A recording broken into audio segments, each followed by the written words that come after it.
In this video I'll show you how to make this cool feature in CMD panel. Let's get a look at it. Firstly, we want to open the CMD, right click the Windows Start button, click on Run, type here CMD and click on OK. Now type here this command. You can find this command down below in description. It's color 2, number 2 is for green color, and this command is for the donut. Press enter and this is it.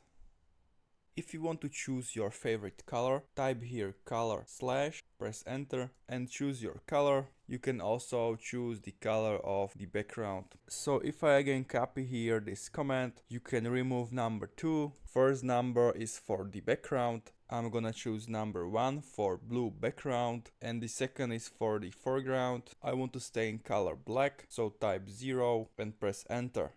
So the background is blue and the foreground is black. Thanks guys for watching. I hope you found it helpful. See ya next time.